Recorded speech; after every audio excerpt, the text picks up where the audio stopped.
Parece-me um excelente conteúdo para vermos hoje. Entrevista a José Sócrates. Aqui no Prime Time, José Sócrates, antigo Primeiro-Ministro. Muito boa noite. Epá, o homem envelheceu. Como é que o homem passou... Ele já vai com 60 e tais, não é? Mas como é que o homem passou de ser um dos sex símbolos portugueses pá, não sei, mano. Obrigada por se ter juntado a nós, obrigada por ter aceitado o nosso convite. É um prazer. Naturalmente Obrigado. iremos falar da Operação Marquês, mas não poderemos deixar de falar da Operação Influencer, sobretudo desta troca de farpas entre António Costa e Marcelo Rebelo de Sousa, com o Presidente a dizer que se não tivesse havido essa Operação Influencer e se António Costa não tivesse pedido admissão, então não teríamos ido a eleições. O que lhe pergunto é, se fosse o José Sócrates no lugar de António Costa, teria também pedido admissão? Bom, é muito difícil responder a essa pergunta. Eu não gosto de ser um condutor do banco de trás e, como ex-primeiro-ministro, compreendo a reação do atual primeiro-ministro. Mas se quer que faça um comentário sobre a Operação Influência, eu vim aqui para falar da Operação Marquês, mas tenho o maior gosto em responder a essa pergunta. Em primeiro lugar, logo a seguir às eleições, em resposta a uma pergunta... Eu conheço o hino do José Sócrates, mano. Obrigado, José Sócrates. Toda a gente conhece essa música. Faziam insistentemente os meus amigos brasileiros, escreviam um artigo numa revista brasileira. O título desse artigo dizia assim: o dia em que o Ministério Público ganhou as eleições. Para responder justamente a uma inquietação, que afinal quem é que ganhou as eleições aí em Portugal? Ainda hoje há dúvidas sobre isso, porque é difícil dizer qual foi o partido que ficou à frente entre o PS e o PSD. Mas não há dúvida do seguinte: quem ganhou as eleições foi o Ministério Público. E a face de umas eleições ou das instituições... É que tanto o Pedro Passos Coelho como eles estão bem mais velhos, pá. É eleições democráticas, a face delas, quando o Ministério Público ganha umas eleições, é esta que nós temos. Será que vamos ter o debate José Sócrates versus Pedro Passos Coelho para a presidência da República? É que supostamente, segundo o Gonçalo Sousa, essa fonte credível de notícias, vamos ter o José Sócrates a presidente da República. Pelo menos pelo título do vídeo do Gonçalo, eu achei que ele tinha revelado ao mundo que ia ser candidato. A extrema-direita com 18%. Porquê que o Ministério Público ganhou as eleições? Bom, por aquilo que sabe. Nós tivemos um procurador, um procurador que exerceu funções já há uns anos num governo do PSD-CDS, que abriu um inquérito ao Primeiro-Ministro.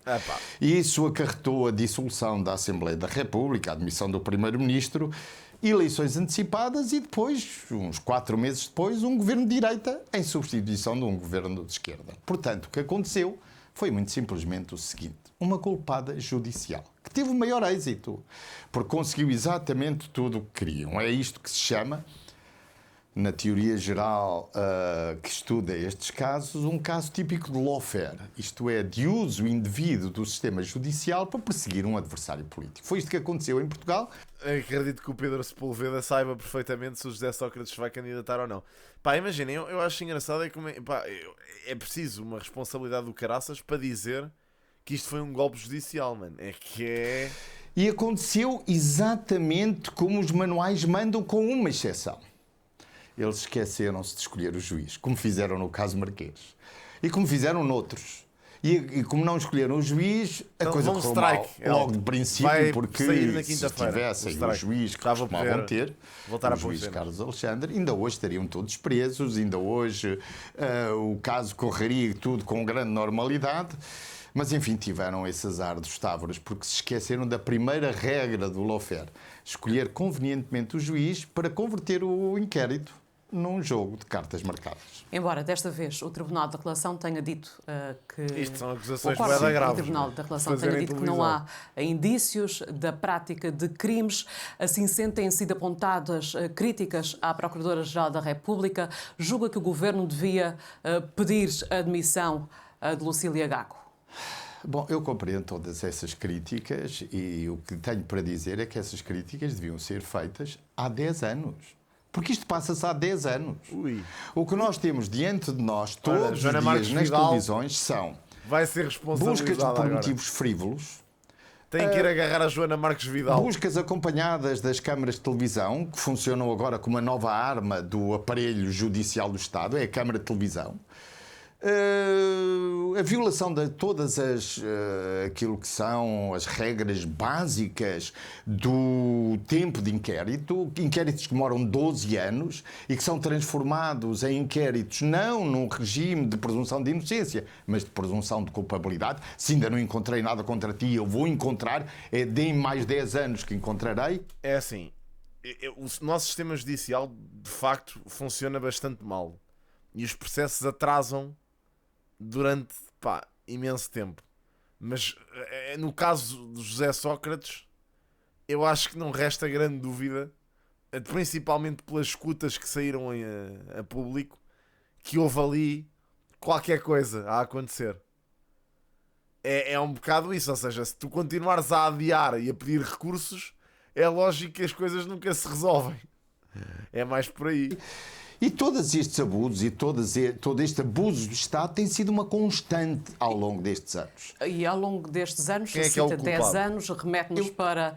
Estava a remeter para o meu próprio caso. Para o seu próprio caso, sim, para 2014. Sim. Acredita que se o Partido Socialista tivesse feito as críticas à forma de atuação do Ministério Público na altura em que o senhor foi detido, hoje o Partido Socialista não estaria envolvido nesta situação na Justiça? A pergunta é absolutamente legítima, mas eu não quero agora comentar isso. Terei a oportunidade de o fazer. O homem desvinculou-se completamente do PS. Forma.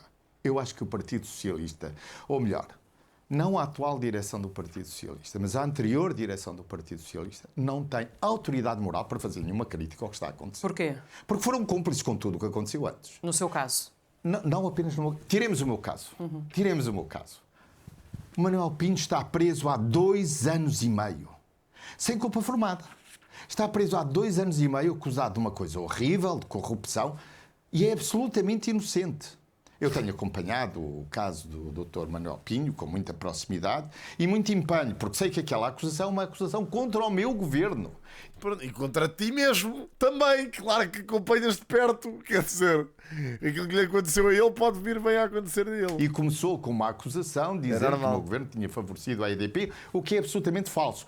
Esse inquérito dura há 12 anos e o Ministério Público recusa-se a encerrá-lo pela simples razão que não quer perder a face. Porque esse processo foi aberto com uma única intenção, ir atrás do governo de Sócrates. Não tinha outra intenção.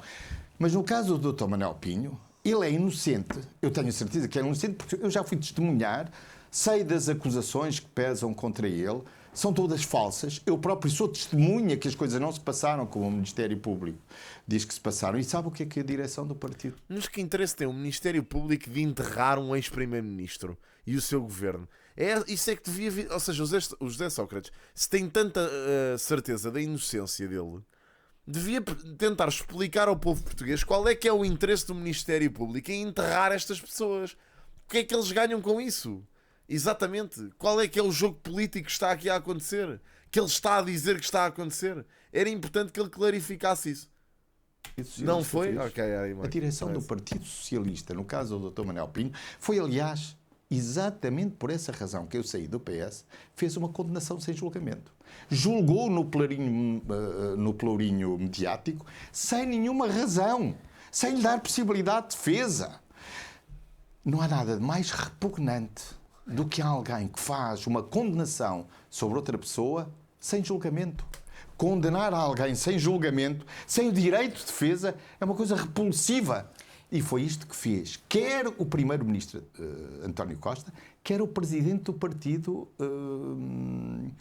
que na altura que disse uma coisa horrível sobre o Manuel Pinho. Foi isso, aliás, que me levou, o Carlos César, foi isso que me levou, aliás, a sair do Partido Socialista. Por isso, devo dizer que todas estas críticas que hoje à Procuradoria, eu acompanho-as naturalmente, mas quanto à direção anterior do Partido Socialista, não esta, porque esta tem todo o direito e o dever, aliás, de as fazer. O que aconteceu com o Partido Socialista foi que o Partido Socialista transformou as garantias constitucionais numa espécie de critério de oportunidade. Isto é, se nos der jeito, nós criticamos. Se não nos der jeito, então, nós ficamos calados. Como é que interpreta as recentes... É por isto que é importante nós ouvirmos mesmo coisas que nós abominamos. Porque, reparem, eu gostava genuinamente de perceber porque aqui há duas forças em trabalho, não é? que é o governo de José Sócrates, o ex-governo de José Sócrates, que está a ser entalado nível máximo, e o Ministério Público e a acusação, certo? E os juízes que fazem parte deste caso. E eu quero perceber, porque o José Sócrates não o diz abertamente, não sei se por complicações legais ou seja o que for, mas ele não diz abertamente o que é que o Ministério Público tem a ganhar com acusá-lo de todas estas coisas que supostamente, segundo ele, não tem provas para. Porque é que se prolonga um processo durante 12 anos se não se tem do outro lado uma convicção de que estas pessoas são culpadas daquilo que se diz que são? Essas declarações, quer do atual líder do Partido Socialista, Pedro Nuno Santos, quebrando um pouco...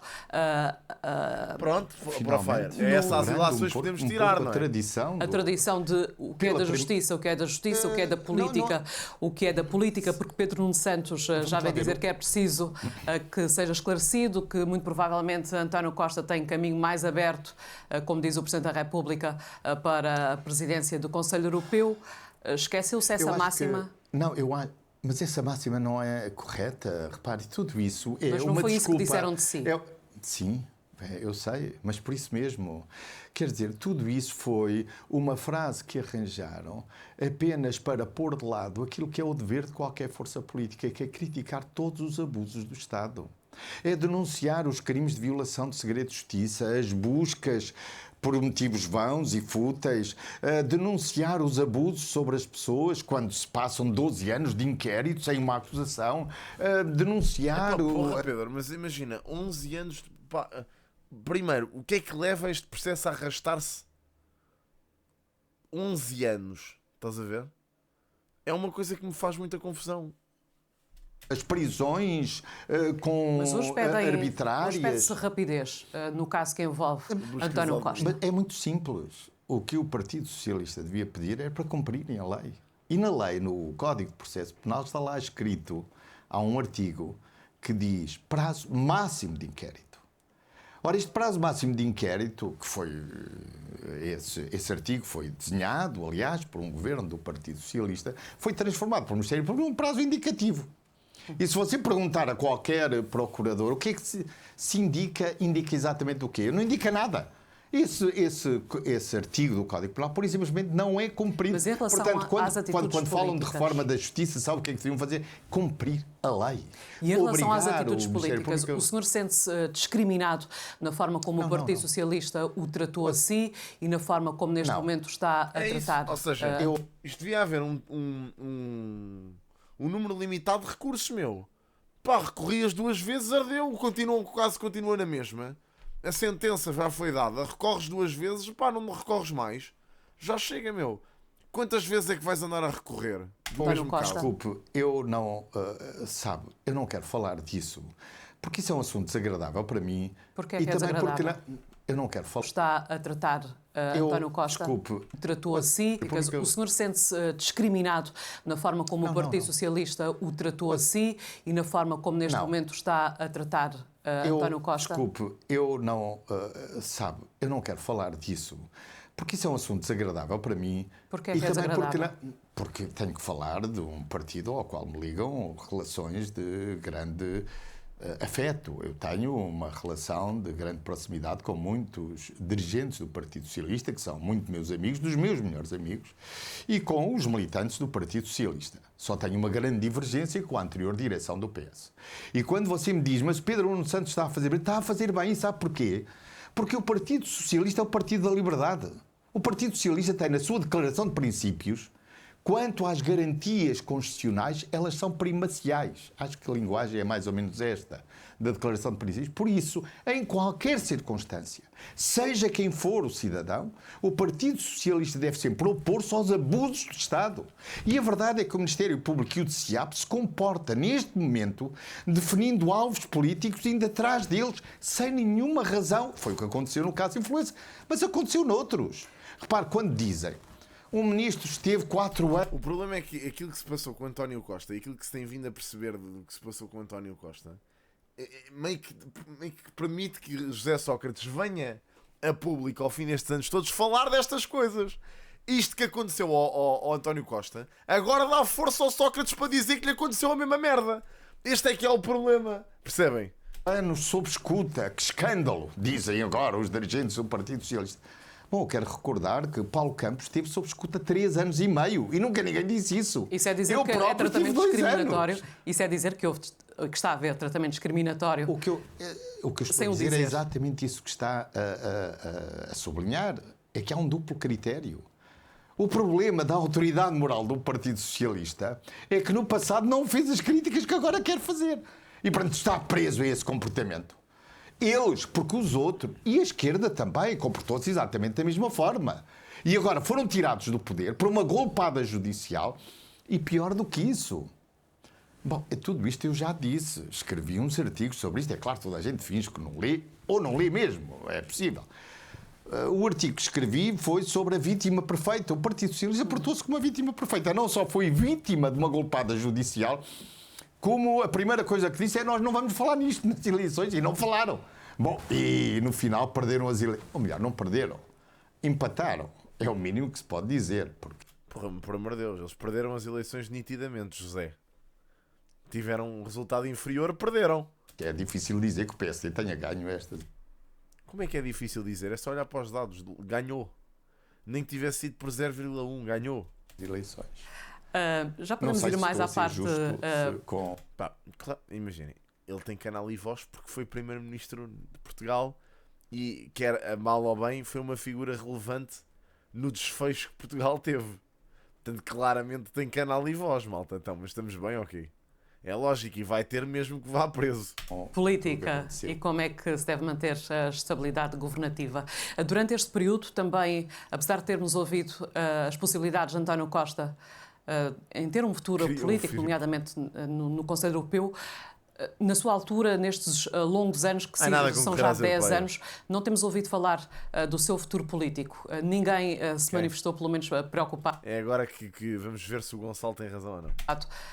De forma expressa com isso. Sabe, eu tenho...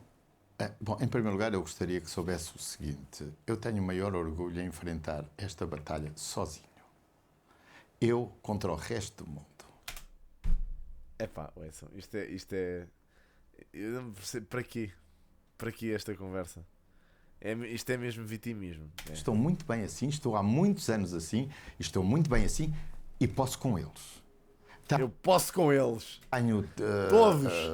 Mas também tenho tudo o que preciso para vai lutar. Quando o canal de reacts me deixar. E uma esferográfica.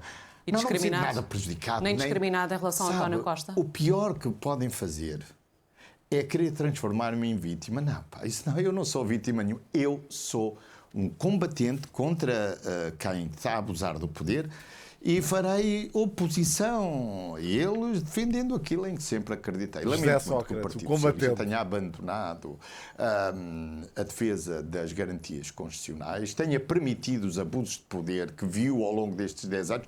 Repare, se quiser sair da política, deixe-me fazer-lhe uma pergunta. Olhemos para o caso do Benfica. Você lembra-se do caso do Benfica? Do Luís Filipe Vieira. Foi preso há 3 anos. E o Estado prendeu, tirou-o de presidente do Benfica e dispensou-se de apresentar as provas. Repare, como é que nós podemos... Porque o Luís Filipe Vieira, como todos sabem, era um homem isento, ilegítimo. Toda a gente sabe que eram homens honrados, sem quaisquer tipo de problemas judiciais. Podemos aceitar que foi uma calúnia que fizeram contra o homem. O Benfica, os seus sócios aceitem que o Ministério Público tem o direito de tirar um presidente e 3 anos depois não apresentam nenhuma prova, não dizem nada. Eu só estou a dizer isto porque, repare, nunca ninguém se lembra de... Desculpem, mas onde é que estão as provas com as quais... Epá, eu adorava poder... Eu vou sacar este clipe do José Sócrates e vai ser uma Donation Alert. Desculpem, mas onde é que estão as provas? Vai ser este o meu Donation Alert. Com as quais meteram na prisão um presidente de um clube e aqueles 2 senhores que são 2 sócios ilustres do Benfica, clube ao qual eu era simpatizante e que deixei de ser porque não admito um clube cujos sócios agora acham que podem permitir ao Ministério Público escolher o seu presidente, não é? Foi o que aconteceu, não? E já que disse Portanto, a golpada não é apenas na política, é também no futebol. Aquilo foi uma golpada para mudarem o presidente. Porque continuamos a misturar política com futebol? Este país é mesmo hilariante, mano. Este país é mesmo. Pá, os políticos continuam a fazer paralelismos entre a política e o futebol constantemente. Portanto, vivemos claramente num país de. Pá. Evidente. Já nos disse que nesta a que chama golpada está sozinho. Coisa que também querem fazer no Porto. É os 3 Fs não andam muito longe. Se olharmos para os crimes que visam José Sócrates, se chegarem a prescrever e quando for o prazo final dessa prescrição, o senhor terá nessa altura ou 74 anos ou 81 anos, são contas feitas mediante a opinião de vários juristas, depende se a prescrição demora mais 8 ou mais 15 anos, mas terá uma idade 50, consideravelmente mais avançada. Mais 50. Fado de futebol e tem os 66. Isto é tudo falso. Poderá durar mais até aos 74. Mas deixe-me concluir a pergunta. Desculpe, Nessa altura, quando tiver 74 ou 81 anos, o senhor ainda tem algum tipo de ambição política? Sabe, alguém disse há tempos que a diferença entre o horrível e o cómico é muito curta. Eu ouvi-la dizer isso. Isso é realmente muito cómico. Nunca fez estas contas? Não, mas é que sabe uma coisa. Eu não tenho nenhuma acusação que permita esses prazos de prescrição. Nenhuma acusação. É claro que o que eles tentam fazer é mudar de acusação. No processo Marquês, já mudaram de acusação pelo menos umas 4 vezes. Primeiro, quando... Já pode explicar um pouco mais as suas justificações. Mas queria que me respondesse se nessa altura ainda teria ou não ambições políticas. Mas qual altura? Quando tiver 80 e tal anos? Não, por amor de Deus, não tenho nenhuma ambição política. Também porque acho que, para falar honestamente, não, eu não estou a dizer que não tenho. Não terei com 80 anos, certamente que não, porque, sinceramente, acho que para quem tem 80 anos devia reconhecer que o seu tempo já passou e deixar outros. Eu vejo uma nova geração ocupar os lugares da esquerda democrática em Portugal e vejo isso com satisfação. Eu tenho... Enfim, acho que isto não é segredo para ninguém, espero não o prejudicar, mas eu tenho simpatia pelo Pedro Nuno Santos, eu conheci-o como líder da JS e tenho uma grande admiração por ele e gostei de ver o seu desempenho na campanha eleitoral. Foi uma campanha muito difícil para ele e ele saiu-se muito bem, eu gostei de o ver. Mas não já viram aqui os líderes, os ex-primeiros-ministros a vir dar palmadinhas nas costas? Nenhuma ambição, não é nada disso. Eu estou aqui para combater judicialmente naquilo que só... Pronto, ou seja, que título foi esse, Gonçalo? O Gonçalo Sousa ouviu isto e assumiu que o José Sócrates se ia candidatar às presidenciais. Jesus Christ, bro. Que farfetos. Como diz respeito a mim, enfrentando aquilo que são os abusos todos do Estado, o que fizeram no processo Marquês, e vim aqui para discutir isso. Não sei como é que espera que esta operação Marquês termine? Bom, em primeiro lugar, se estiver de acordo, talvez seja melhor dizer o seguinte. Qual é o ponto da situação do processo Marquês? Face à última decisão do Tribunal da Relação. O Tribunal da Relação decidiu, no último acórdão, o seguinte. Primeiro, aquilo que era a pronúncia do Dr. Ivo Rosa, lembra-se, em 2021, o Dr. Ivo Rosa decidiu pronunciar-me sobre uns crimes, sobre 6 crimes. Sim. Bom, essa pronúncia caiu. O Tribunal da Relação considerou ilegítima, considerou ilegal, considerou uma alteração substancial de factos. Okay. Isso acabou. Acabou e é definitivo. Isso representa uma vitória judicial muito significativa, por inteiro e definitiva. Mas decidiu uma outra coisa. Decidiu que os autos do processo Marquês devem regressar a 2021. Devem regressar ao juiz de instrução para que seja redigida uma nova decisão instrutória. Isto é, a decisão instrutória que existia antes acabou, ficou ali morta naquele acórdão do Tribunal da Relação. Isso quer dizer que tudo o que aconteceu entre 2021 e 2024 está agora invalidado. E é por isso que eu acho que, neste momento, não pesa sobre mim nem nenhuma pronúncia, nem sequer nenhuma acusação. Nem tenho TIR, o termo de identidade e residência. Bem, isso acabou. Mas repare, já agora que me pergunta sobre isso, repare bem. Eu fui preso em 2014, como você se lembra, no aeroporto de Lisboa quando estava a entrar no país. Eu fui preso por perigo de fuga. 8 anos depois, só porque estou a tirar o doutoramento no Brasil, acharam que havia outra vez perigo de fuga e obrigaram-me a apresentar na GNR, da Ericeira, onde vou. Não sei, Carol, não faço ideia. É claro, para muitos olharão para isto e dirão isso é completamente ridículo. Eu também acho. O Estado de vez em quando fica completamente ridículo. Mas, mais uma vez, a diferença entre o horrível e o cómico é muito curta. Porque isto é uma violência. Isto chama-se uma violência arbitrária do Estado. E é isso que eu quero denunciar e ando a denunciar há 10 anos.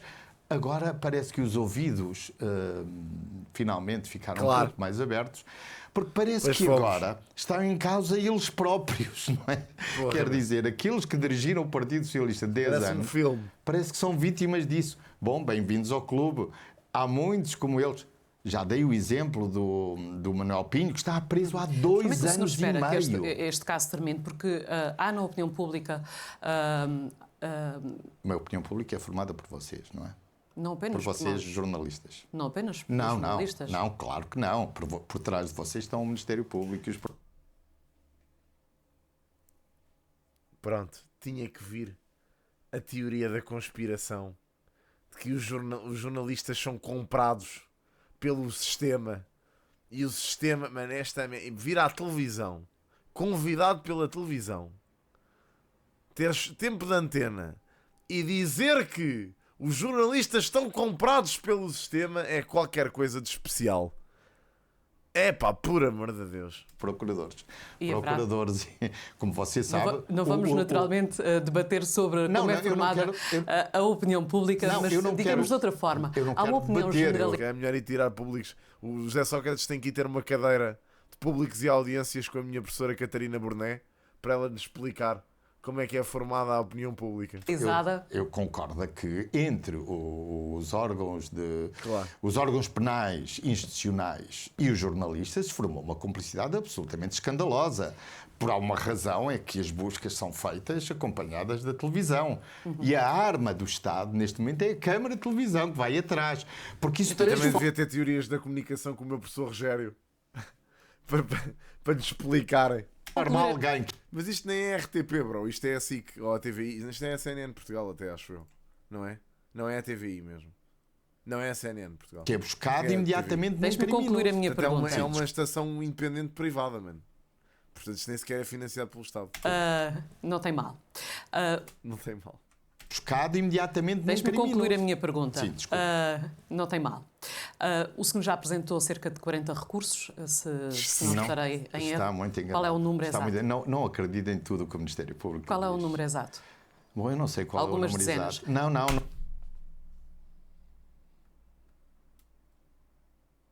Não é assim, não é assim. Apresentou muitos recursos. Há uma opinião que pode estar a levar a cabo uma estratégia que possa passar por uma eventual prescrição deste caso da Operação Marquês. Do que é que tem medo de ir a julgamento? Ora bem, em primeiro lugar, eu estou a lutar para não ir a julgamento. Sim, mas Dinho, repara uma coisa. E mesmo que um canal seja público e financiado pelo Estado, não quer dizer que seja financiado por um partido político. Percebes, Dinho? Ou seja, tu seres financiado, tu seres um órgão público, não significa que sejas financiado por uma força política em particular. Porque, repara, os governos mudam. Os governos mudam, portanto, o Estado português é uma coisa numa altura e depois é outra. O governo é formado, mas o Estado português continua a existir. Portanto, é financiado pelo Estado, por todos nós. Nós somos o Estado. O Estado são os cidadãos. Portanto, uma empresa ser pública e financiada pelo Estado não quer dizer que esteja agregada aos ideais, que bati na mesa, aos ideais do governo que está no poder no momento. Os jornalistas que trabalham... eu já disse isto 20 mil vezes e até me custa ter que explicar isto, mas vou voltar outra vez. É assim, há aqui duas questões. Em relação ao jornalismo, há duas questões. Primeiro, vocês têm que saber separar os jornalistas das redações, ok? Os jornalistas são profissionais que estão ao abrigo de um código deontológico que todos estudaram e todos têm que saber. Eu não estudei não estudei jornalismo, propriamente dito, tirei comunicação social, mas não me formei em jornalismo, formei-me em comunicação digital, que é outra coisa, mas No entanto, não obstante, tive uma cadeira chamada Ética e Deontologia e, portanto, eu conheço o Código Deontológico de Jornalismo. Ok? Eu conheço o Código Deontológico de Jornalismo porque tive que o estudar. Eu, inclusivamente, tirei de Direito da Comunicação, portanto, eu conheço as leis no que toca à comunicação social. A questão aqui é a seguinte: um jornalista está ao abrigo do Código Deontológico, portanto, há bons e maus profissionais, como em todas as profissões, mas parte-se do pressuposto que um jornalista bom profissional leva a cabo os seus deveres do Código Deontológico, certo? Portanto, os jornalistas, o que é que acontece? O que acontece é que muitas vezes as pressões vêm de cima para dar as notícias de certa forma, ou seja, não implica que o jornalista seja corrupto ou esteja a trabalhar para o PS ou ao PSD. O jornalista não tem que ser isento de opinião na esfera pessoal, ou seja, um jornalista pode perfeitamente ser simpatizante do PSD, do PS, do Chega, do que quer que seja, ok? Mas, ao abrigo da sua profissão, tem que dar notícias de forma isenta, ok? Pronto. Isto tem a ver com o Código Deontológico. O que é que acontece? Às vezes a agenda vem de cima. Eu não digo que sejam em todas as redações, mas às vezes a agenda é imposta pela televisão, ou pela rádio, ou pelo jornal.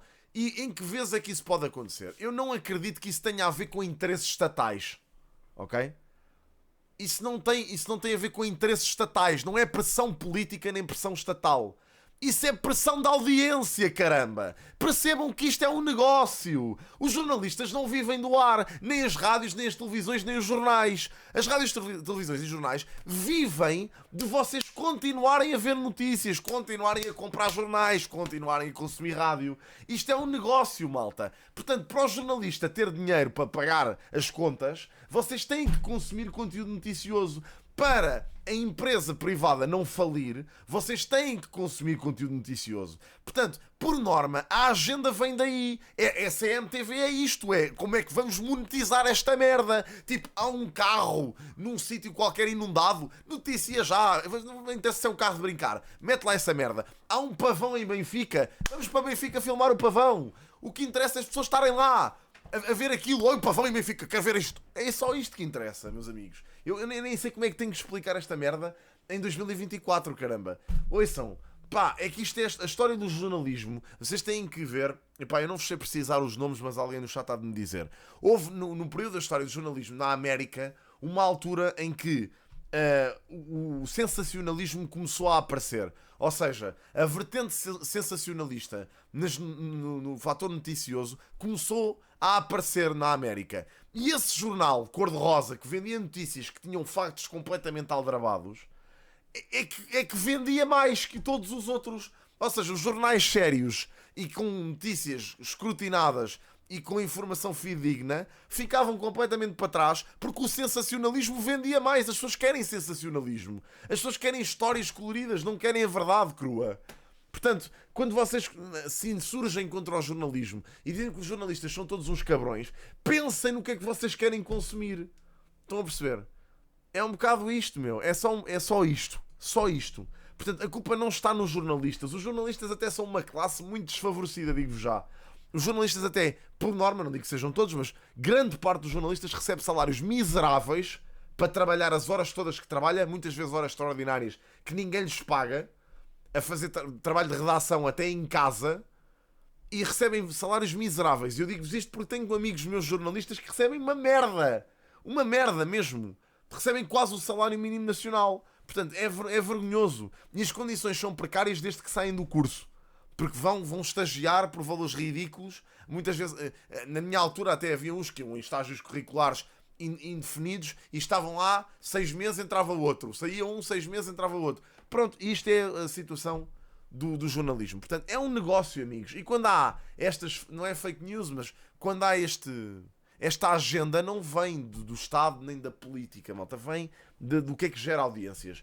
Pá, eu honestamente tenho consumido muito conteúdo da comunicação social e não acho que haja um enviesamento político da comunicação social. Eu acho que a comunicação social casca em toda a gente ao mesmo tempo, casca no PS, casca no PSD, casca no Chega, precisa de haver motivos para isso. Portanto, sempre que aparece uma merda qualquer contra alguém, a comunicação social vai esmifrar isso ao máximo. Porquê? Porque o escândalo vende, malta. O escândalo vende sempre. Portanto, se o António Costa e o governo de António Costa caiu, os mídias nacionais, isto para eles é ouro sobre azul. É notícias, é malta agarrada aos telejornais, é continuar a rentabilizar. É só isto, malta. É isto que vocês têm que perceber.